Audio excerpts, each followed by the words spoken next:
اچھے ہمسفر کا ساتھ انسان کو مشکل حالات میں بھی تھکنے نہیں دیتا۔ زندگی کے سفر میں گردشوں کی دھوپ میں جب کوئی سایہ نہیں ملتا تو یاد آتی ہے ماں۔ بعض اوقات ہمیں خاموش ہونا پڑتا ہے کیونکہ ہمارے لفظ یہ بتا ہی نہیں پاتے کہ ہمارے اندر کیا چل رہا ہے۔ پیار انسان سے کرو، اس کی عادت سے نہیں، روٹھو اس کی باتوں سے، اس سے نہیں، بھولو اس کی غلطیاں مگر اس کو نہیں، کیونکہ رشتے سے بڑھ کر کچھ بھی نہیں۔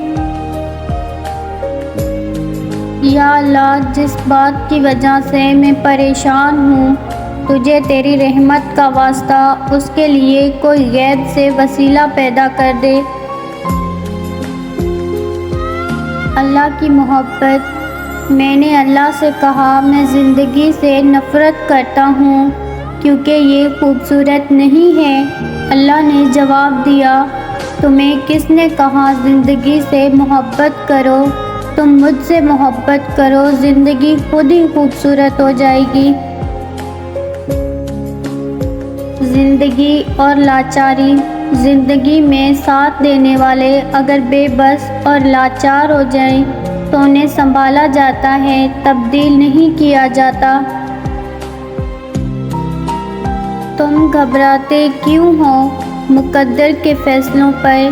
کیا تم نہیں جانتے تمہارا رب غفور الرحیم ہے؟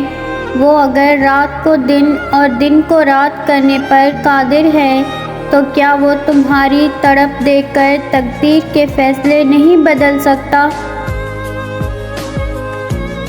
جب کھونے کی عادت سی پڑ جائے نا تو پھر چیزوں کے کھو جانے، یادوں کے مٹ جانے اور لوگوں کے چلے جانے سے اتنی تکلیف نہیں ہوتی۔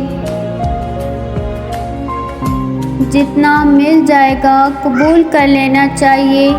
ہو سکتا ہے یہ بھی ہماری اوقات سے بہت زیادہ ہو، ہم تو گنہگار بندے ہیں۔ اللہ پاک کا فضل تو ہر وقت ہمارے عیب چھپاتا ہے۔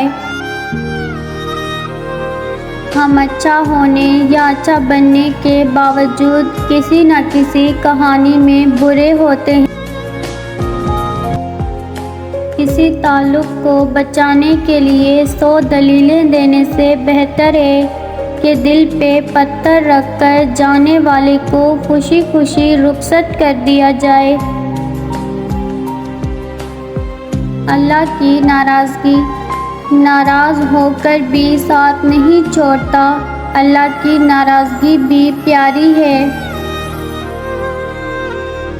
نشان سجدہ سجا کر بہت غرور نہ کر، وہ نیتوں سے نتیجے نکال لیتا ہے۔ رشتوں میں سکون۔ کبھی کبھی انسان کو وہ رشتے بھی تھکا دیتے ہیں جو اس کا سکون ہوتے ہیں۔ 5 وقت کی نماز پڑھنے والی لڑکیوں کو کسی کریم اور میک اپ کی ضرورت نہیں، ان کی خوبصورتی وضو کے پانی سے ہو جاتی ہے۔ نماز میں جلدی۔ کتنی عجیب ہے نیکیوں کی جستجو بھی۔ نماز بھی جلدی میں پڑھتے ہیں پھر سے گناہ کرنے کے لیے۔